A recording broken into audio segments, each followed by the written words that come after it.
Okay, hello and welcome, and thank you for joining me again. If this is the second session, if not, welcome. My name is Stephen Barrett. I'm the CTO of Milestone, and this is the second kind of talk, lecture, or whatever you want to call it, in a series that's leading towards something that I'll introduce later on in the session that we think is really interesting.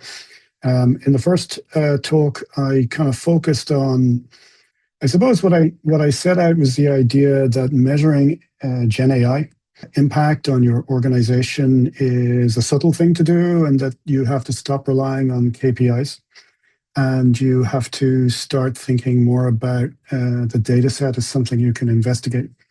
In that talk, I mainly just described that as a problem space. What we're going to do in this talk is we're going to get kind of dirty. We're going to dig in. And I'm going to show you how we think about metrics in Milestone, how we construct these things. We're going to pick a particular metric that we call EALI, and we'll get into it in a minute, that is focused on the idea of, well, AI giving you huge leverage potentially, but is it really? So execution is scaling, but maybe your understanding of what's going on isn't scaling with it. Maybe you're starting to feel a little bit weak on the governance, and you're not quite sure what's happening. Things are happening, they're good, AI is great, but are we in control? Or are the metrics that we are relying on, some of these early metrics, the DORA type metrics, are they maybe giving us signals that maybe are drifting from reality? So that's what this is going to be about. I'm going to show you how we tackle that kind of problem. I'm going to show you how we structure analytics in our methodology to handle this.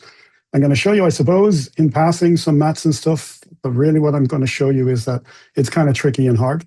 And then I'm going to bring it back, and I'm going to show you how our tooling is increasingly, and I think shortly, very, very much so, going to make this something that is relatively easy to do once you realize that you need to do it. So that's the plan. First of all, before we kind of dig in, just to say who we are, we're Milestone. There's our tagline. We tend to work with companies that are fairly large scale, and so they're kind of enterprise end. So there's lots of people looking at different kinds of ways of using AI. As I said the last time, for some people, just getting a prototype out the door with any code is great.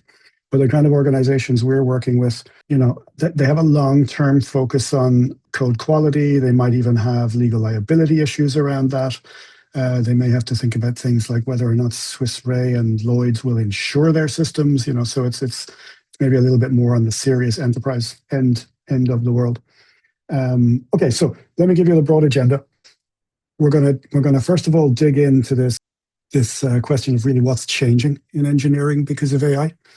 Then I think we're gonna try and explain why that breaks the meaning of a lot of metrics that we are relying on today, potentially the kind of things that you see in dashboards, even in our products.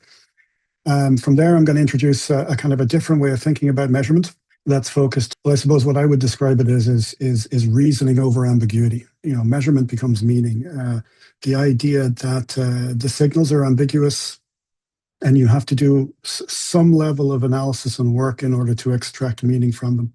Then we'll introduce this EALI model, which focuses on the balance between delivery, stability, and risk. So yes, we can move really fast. Are we actually delivering value or just churning?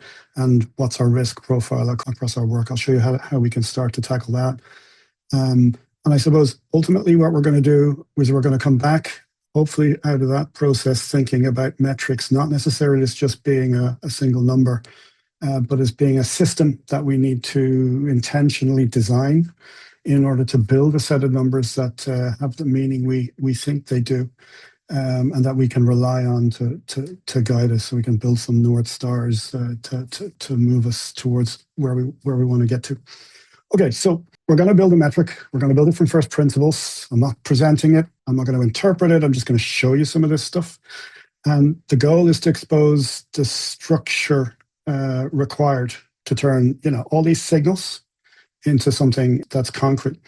Okay, so we'll now talk about, I'll just give you a heads up overview. I'm going to go through this stuff as we go, so there's no need to to worry too much, but I'll talk about this EALI or EALI, Engineer Automation Leverage Index is what we call it. It's a composite metric. It's designed to be able to measure acceleration in software engineering systems, answering kind of three questions. Are we delivering meaningful change? Is that change stable? Or are we just creating rework? Are we maintaining kind of a healthy risk over the control surfaces of the system? Like a control surface might be code that maybe has significant impact. Maybe the authentication paths, for example, that kind of stuff. We'll get into this a little bit later. We'll break this down into three different areas of measurement. I did say it's a composite measure, so there'll be three areas. There'll be delivery leverage, obviously about pace of delivery, but we'll do some interesting things around risk weighting on that.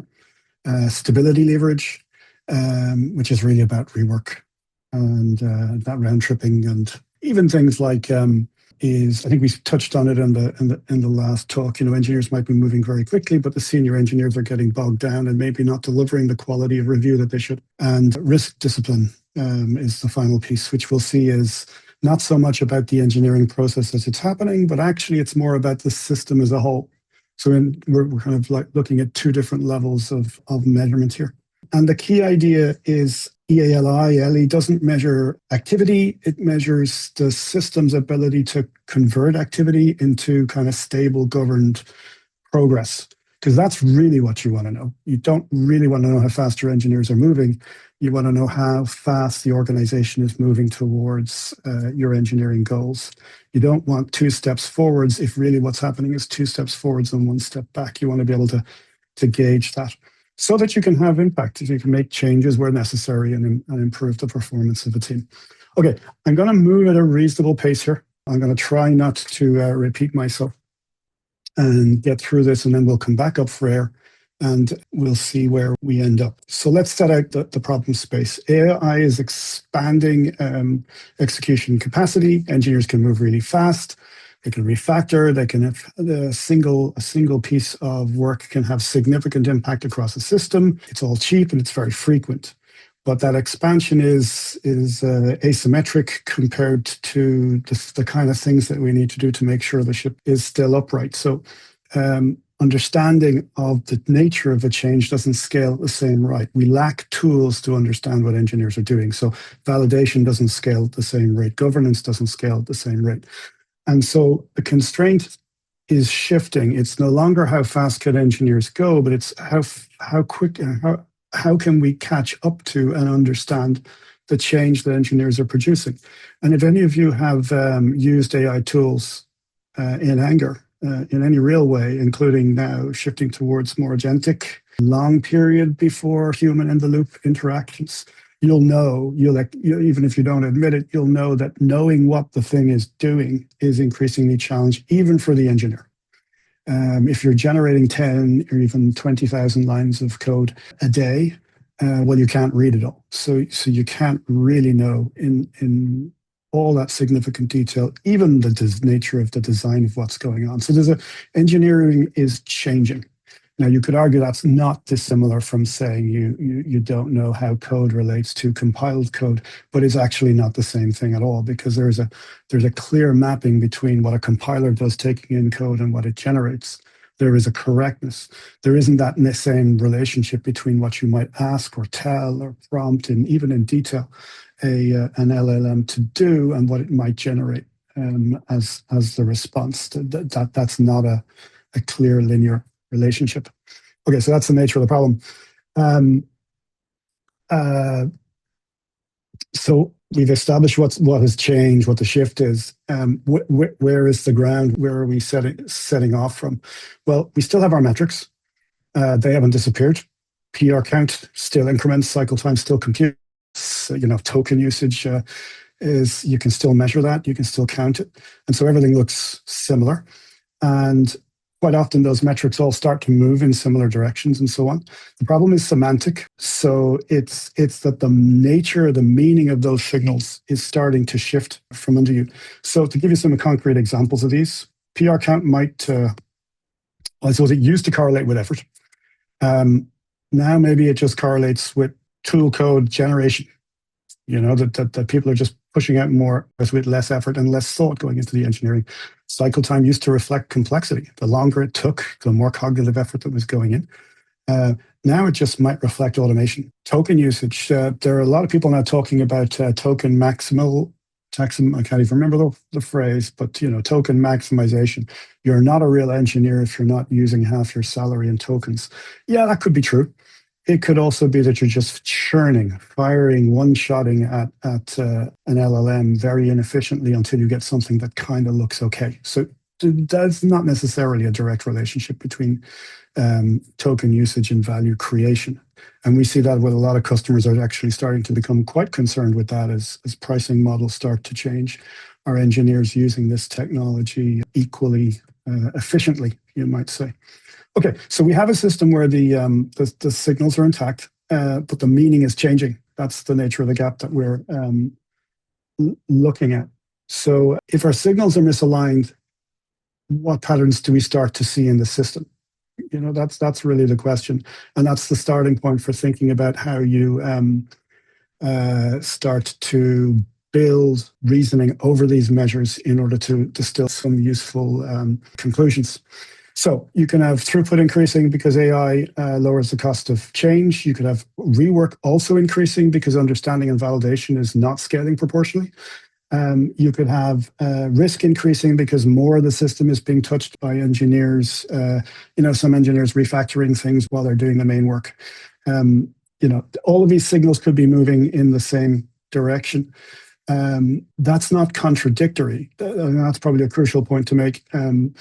A dashboard can show higher throughput and still look healthy while rework is rising underneath. And depending on the measures you're actually looking at, and there are so many measures to look at, you can easily infer from a dashboard system a sort of a health check that says things look great because you're just not watching many of the other counter signals.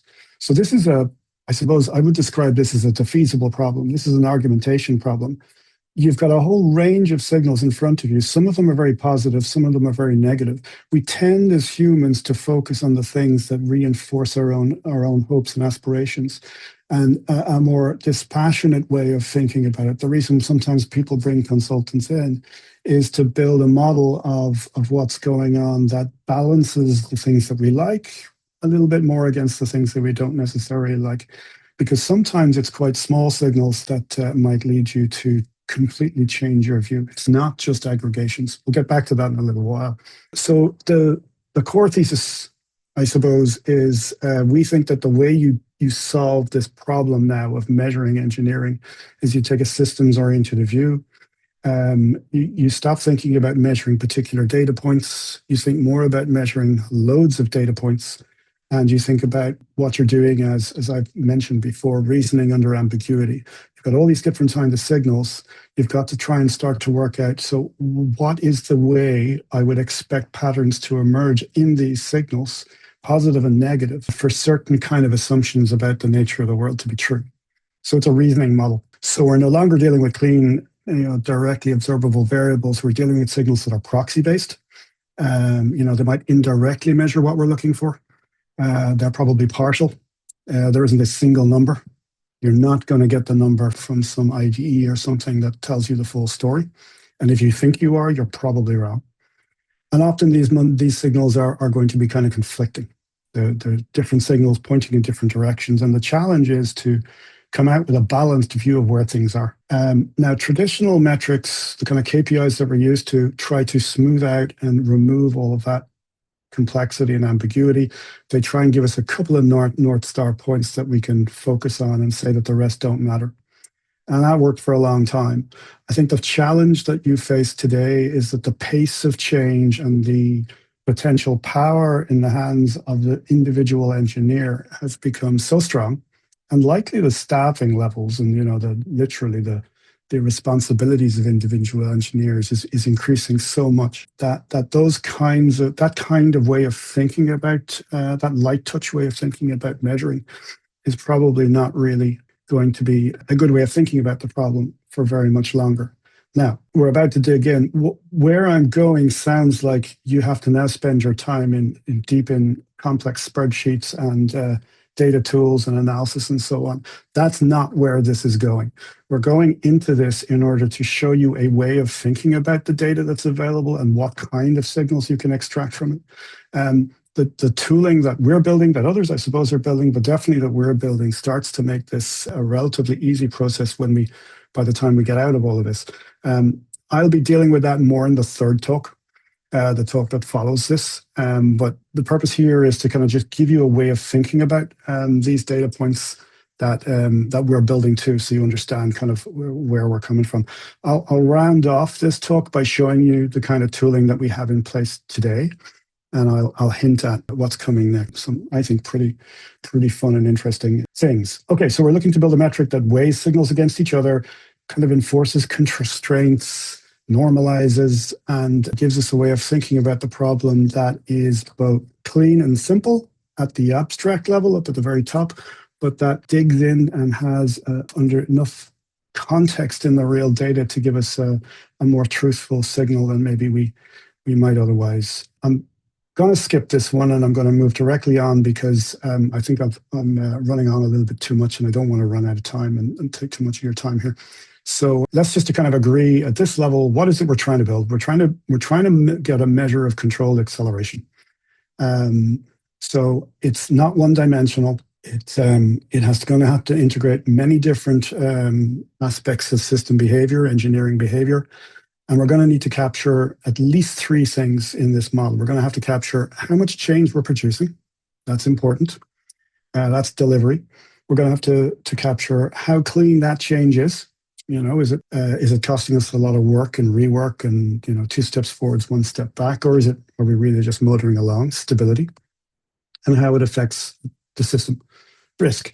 And obviously, as a manager or a leader in an organization, if you have a measure that has these kinds of components, and if the analysis digs in on these kinds of things, you get not just the number, like 42, but you also get the why, what's going on in your organization, and where you can influence things positively. So you start to get a set of action items in terms of how you can start to change your organization. Okay, right. We've defined our North Star. So now the key question is why is this difficult? And we've established that there are, of those 3 areas I talked about, there are asymmetric impacts. Things don't move as cleanly as we'd like to, the non-linear relationships, I suppose. So there's an additional factor that I want to talk about very briefly before moving along, which is that we're at the cusp of a quite significant change, I think, in how engineering operates. There still is a relationship between an engineer and the IDE in most cases. There's some level of tooling use going on, but we're about to start to move into a world where engineers are genuinely, not just kind of like I built a small website using 10 agents, look at me, but doing real, genuine engineering. Engineers are going to start deploying and managing fleets of agents. We're definitely seeing that happen now. And I just want to draw your attention to one aspect of that, which is agents aren't deterministic tools. They can produce variable outputs for the same task. They can make reasoning errors. They can appear to make progress sometimes while introducing subtle issues. So what you should see with engineers using them is those kinds of variability in their performance as well, depending on how the tooling is performing. So this is another kind of signal that we should be picking up on, a kind of a potential match or variability in output and quality that I'm not going to get into today. But all of this together introduces this kind of new problem measuring space. And, this model that we're going to look at here today is a kind of like a first pass over that kind of complexity. Let's dig in. You'll be pleased to know that I'm not going to actually have to talk too much about each of these things. What I wanted you to do, if you're listening to me about this stuff, is I want you to kind of let it flow over you. We'll provide the slides if you're interested in the particular detail, but just get a sense of how we're approaching this. So we're going to hit these 3 different areas of measurements. They potentially move independently of each other, as I've already mentioned. So let's just review them. So first, delivery. So this is capturing meaningful change. We are producing it. Answers, are we actually delivering more? We've got stability, which is essentially how much we have to fix as we make progress moving forwards. And then there's risk, and this captures how change that we're implementing as engineers interacts with the system itself. Are we expanding control surfaces? Are we increasing the blast radius? Are we weakening safeguards? It's those kinds of analysis that third area covers. So I think we'll just get into it. So think of us as building a system top down. We want to be able to build a system with these three areas as part of the analysis. We're going to have to drill down ultimately to things that we can measure in the data store. And so what we're engaged in is a kind of a recursive process of drilling down, taking concepts that we want to make as part of our analysis and ask the question, well, how would we measure that? And just iterating down or recursing down until we reach things like the number of commits. That's the kind of a model, probably like a kind of an inverted tree. So here is a way of thinking about delivery leverage. It's got, the way I would describe this is my model. There are many, but this is mine. So this model might or might not suit your particular scenario. It might be the best or not be the best way to capture delivery leverage, but it's a plausible one. I think that's at this point the way to think about this. So what have we got? Well, let's do the base signal. So we've got, PR count divided by number of engineering days. That's a very straightforward unit of PR flow that you would see across many tools. What we're going to do now, we're going to do to deliver leverage, we're going to do to stability. In fact, this is the generic pattern that we're applying in the technology we're building. We're going to do a sort of a fairly methodological transformation of data. So we're going to add structure, we're going to add some constraints, we're going to adjust things for time, we're going to do some normalization. And, the key idea here is what we're doing in doing these transformations is we're taking noisy signals and we're turning them into signals that can be composed with others. So to give you a sense of this, any signal can be composed with another to give you a point of view. So at the top level in this model, we're going to combine, delivery and stability and risk.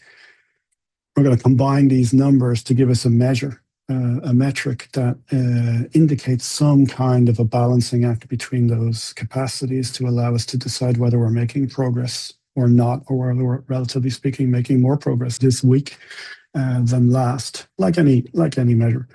But each of those measures are in turn going to be structured from other measures. I think I think if I just go back briefly, I think let's just keep going. I don't want to overdo it, but I'll give you a concrete example. If you're trying to measure for control surfaces, if you're doing risk, you might want to try and understand, well, where are the hotspots? Where is the code that's undergoing significant change over time? That's a very different measure from how much code we wrote on this commit. It's another metric that has to be generated by looking at other numbers and doing further analysis. So you get this kind of recursive pattern going down. Now, I'm not going to expand every layer, but I'm just giving you a sense of this. So here, what you see is this is that DL model, kind of with those stages that I was talking about just applied, different kinds of treatments and manipulations of those data points so that we end up with a normalized number. Now, the point is, don't worry about it. Don't worry about all of that. Just kind of like go with me on this. We started with some underlying data points. We did a bunch of transformations in order to get a measure of delivery. Like one of the things we did there, if you just look at the structure there, we're identifying code that's more impactful, more critical to the system than others, because engineers who are working and making progress on those pieces are in some sense delivering more. There's greater delivery going on there. Now, that may differ. In a different scenario, you might decide that that's not an appropriate way to do the analysis. I'm just showing you an example of a way in which we can do analysis on delivery that resonates with many customers. Okay, so the next layer, stability, we would follow the same pattern. We'd take the output of the delivery in this case, and we'd be asking, well, what changes after the code has been generated, because that's really what stability is about. And again, there are loads of different underlying measures that we could construct, that we could use and combine in order to deliver a stability number. Post-review churn, what else? Revert rate, review overload, quick fix rate. There's lots of different kind of ways in which one can measure churn. You will have seen in many products would have the idea of, sort of like long period and short period change. And generally speaking, change that occurred after the code was laid down within a short time frame would be considered poor.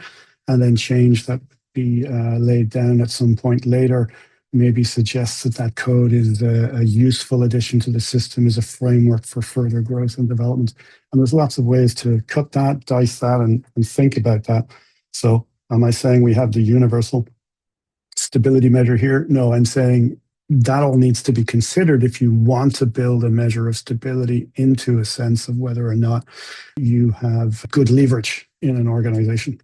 So again, we'll identify our inputs, we'll build signals, we'll aggregate those signals, we'll transform them, we'll normalize them, we'll do various processing. And we end up with a model like this. And this is, in this particular case, if you look at the second bullet point here, we've got a very simple model. We're just doing a kind of an aggregation of a set of underlying measures. We've got a kind of a distribution. We assume that that distribution makes sense in the context. We will have done some trialing to see what works. And, hooray, we end up with a number. So now we've got 2 numbers out of 3. I'm not going to go into it with the risk discipline. I'm just going to skip cleanly on here, except to say that there will be the same process. There will be certain signals that we could look for: incidents, authority exposure, hotspot exposure, assurance deltas, various kinds of ways of measuring risk in a system. You could imagine taking SOC 2 in and looking at the SDLC process and deciding whether or not your organization is maintaining the kind of criteria that the SOC 2 auditors would expect, or whether or not maybe the load on senior engineers means that that process is weakening. There's lots of ways of thinking about this kind of problem, almost as many ways as you might have potential organizations, and we'll get to this in a moment. I'll explain why we think a certain kind of solution here makes a lot of sense. But yeah, what are we doing? We're building a measure of risk that uses signals. Again, we need to kind of turn these all into, because we want to combine them, we kind of need to turn them all into examples of similar things. In the case of risk, we're going to invert it, because what we actually kind of need here is stability when we want to combine with other positive measures, because really what we're doing is we're building a game where higher in our game is better and lower is worse. So to combine risk with our other measures in this particular game, we're going to invert it. So we're getting a discipline, and we normalize it, all the rest of it. And then we end up in a place where we say, okay, we've now got a bunch of, that's the a finalized example of how some of those data points might be put together in order to give us our risk number. What we now want to do to complete our game for this particular example is we're going to say, okay, what have we got? We've got stability, we've got pace, can't even remember what we called it, and we've got risk. And what we want to do now is we want to bring these together. So they're all being normalized. And this is the kind of an advantage of the kind of process. By having a kind of a recursive process that consistently moves numbers that you're generating into baseline normalized z-scores, you can do very straightforward combinations of these things to create scores that are essentially gamed. They don't have to be straight up ordinary normalization, but it's a good starting point to go for. And you can, by doing this kind of treatment of these data points, classic data science, but to do it at every point through the development of the model, you're able to get rid of a lot of the kind of distortions that can break things. Now, that sometimes would be seen as data cleaning to a degree there, where you're losing fidelity. But what we found in practice with this kind of work is that it doesn't. It helps actually to get to the root numbers and give good signals. So, okay, we'll round off this example by taking our delivery I'd forgotten the word briefly. So delivery, our stability and our risk numbers, what we produce, what we fix, and what we risk. We'll take note that there are two micro detail change level stuff going on there. The delivery and the stability is really about the development work, and we've got one more macro level, topology level, as the slide says there, measure that's sitting on risk. It's more about our organization. But because we've kind of the way we've constructed this game, in this particular case, we could just do a straight up normalization. And this just makes rational sense when you sort of think about it and look into the alternatives and so on. We're doing a straight up parameterized composition over these numbers to deliver a score that allows us then to compare performance of different teams against each other, or a single team against its performance over time, or work in repositories A and repositories B, or groups, or any other kind of combination, different parts of the stack, maybe the front end work versus the back end work. All of these kinds of things can be compared against each other once we've built this metric. Now, it sounds like a lot of work to have done, but if we had put this metric into the system, we've just told you that we have this leveraged engineering leverage index. You kind of now know what it is. And if it's sitting there in a dashboard, you can interpret it and use it. If it's not exactly what fits your thinking on these things, if you've developed your own thoughts on this, we're going to need to go somewhere else. But you can see how this is kind of like, this is like laying down code. Once you lay down a kind of an analysis that fits what it is you're trying to do, this thing can be run at scale over all your data sets across every grouping over all time. And that's the advantage of thinking about metrics this way. So we're not trying to just extract, well, what's the simplest thing we could extract from, I don't know, the Copilot API, or whatever it might be, like the number of tokens that are being produced there. Tokens is a measure of progress. That's just not true. So this is, in our view, this kind of analysis is necessary, but it's also reusable. And we get to the interesting piece in a moment. We'll see that it's not only reusable, but it's potentially achievable without a huge amount of upfront analytics, data science, engineering. Call it what you will. Okay, so let's step back for a second and let's kind of review where we are. When we build metrics and when we show numbers in the dashboards, we're not just retrieving data. We're not just pulling up values from the system. We're constructing values in the kind of way that you're seeing here.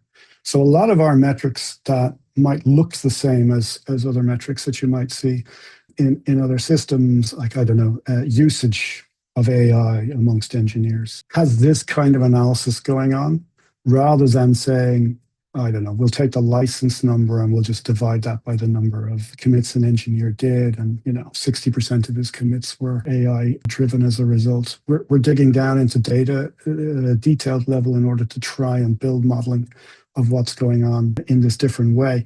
Now, sometimes that's not worth it. Let's be honest about this. Sometimes you can build detailed, complicated models and measures of things that turn out to have very, very good proxies in very high-level signals, but it's rare and usually simply untrue.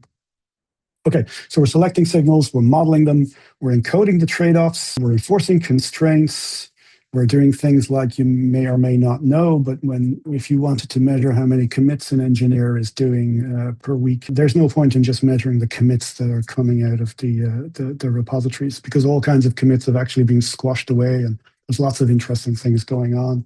A repository it's a live database. It's not a historic ledger at all. So, interesting things and detail under the hood there. Lots of people in this space have to deal with a lot of that. I think we're probably somewhat unique in dealing and intentionally with a lot more of it, because we think that's where the payoff and the signals actually at the end of the day are. Okay, so we have a problem that's hard. Showed you some of that detail. I don't think it would be rational to deliver a product into the world that would require customers to do that kind of thing all the time. And I think I'll just skip on to this one. That's why our product has a number of different layers. So the first is we encode that kind of stuff into the dashboards. And, you could argue sometimes and we would argue sometimes we kind of have it right and we need to improve and change the kind of data we're using to deliver certain numbers. And sometimes in some areas, we have it absolutely spot on. That's an evolving thing. So that's improving as our analysis improves, but also as the data signals that are becoming available from the various technologies that we're measuring, for example, all the AI technologies, as they start to introduce better, more fine-grained data, we're able to do better, more fine-grained analysis, especially in cases where we're trying to compare technologies and performance against each other. That's really valuable. So that's an evolving thing. And we will always be moving things into the dashboards. Then there's the second stage, which we think is important, especially for customers that are large and that have their own analytics capabilities, their own people. And sometimes this is actually when we go to companies and show them what we're doing, sometimes this is the win. All of the data that we deliver the dashboards on is available to the customer via Superset, which is a kind of a business intelligence tool. It's a kind of a quasi-SQL type tool under the hood.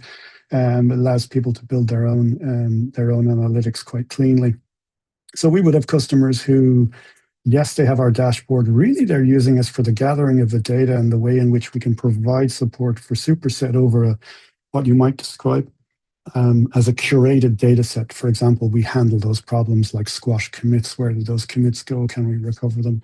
We do a lot of sort of investigative data processing. We map data points to data points and lots of stuff going on, building that curated data set. We spend a lot of time there. They just sit on top of that, and maybe they import their own data sets as well. And they can do data analytics over Superset. But that's pretty advanced work. The thing that we think is going to be in the future, probably even more important than that, is the Milestone AI, which is an LLM sitting on top of the underlying product. Now, when we do POCs generally with prospective customers, we usually don't put this in place because there's, from a CISO perspective, and we do deal with large scale companies, there's a lot more work to go through in order to even enable the data gathering to do a POC. And adding a sort of an AI processing layer on top, even though we're not actually sending customer data to the LLM in the remote setting, we're doing this over a very curated data set. It's sometimes hard to put in place, but increasingly we're finding that this is because LLMs are extremely good at operating over these kinds of data sets and coming up with interesting insights. When you constrain them properly, when you teach them about engineering, if you like, they can do amazing data processing and searching over the data set. They find the things that sometimes can be hard to otherwise find. So we have this third stage that we think is going to be important, where you can simply ask text questions. You can think of it like prompting, or you can think of it like a conversation, like show me the best engineers I have, and which engineers are stressed on this, that, and the other. And you can ask all kinds of interesting and lead yourself in an investigation. So in the last talk, I was talking about how this kind of process of using data to manage such a dynamic and powerful workforce as an AI-enabled workforce needs to start to become an investigation. We think this is the tool to do it.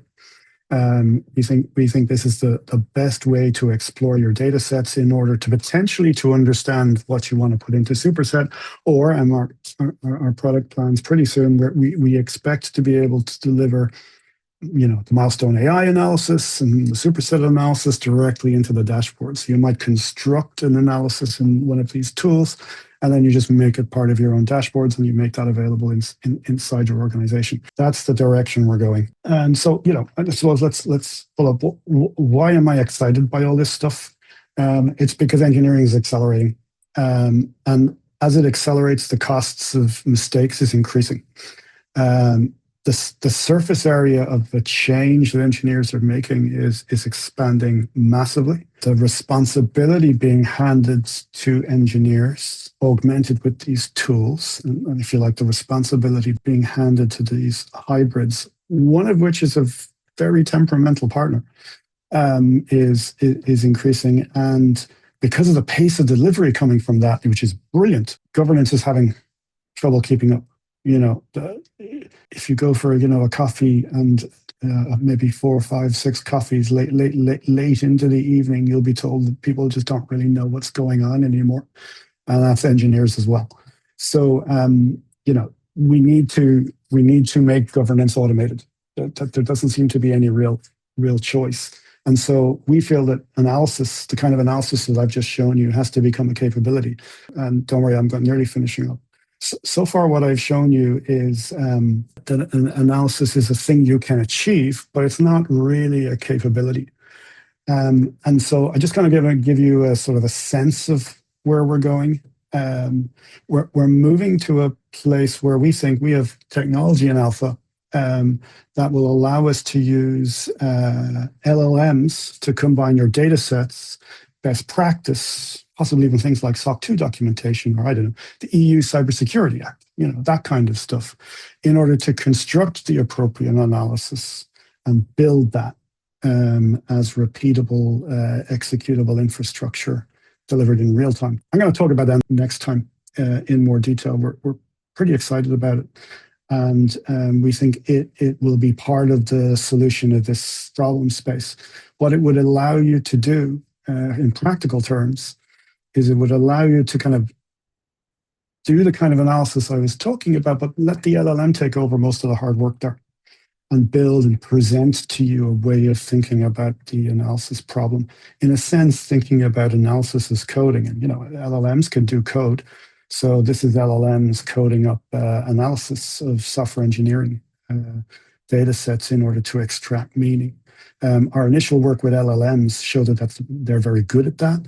What we need to do to make that a more scalable, practicable proposition and reliable proposition in sort of the engineering, the large-scale enterprise context is we need to do things like claim state. We need to develop slightly different models for things like memory that isn't based on ever-increasing context windows and continuously changing, one-shotting over those contexts. So we have to build a knowledge base into an infrastructure to get repeatability and reliability.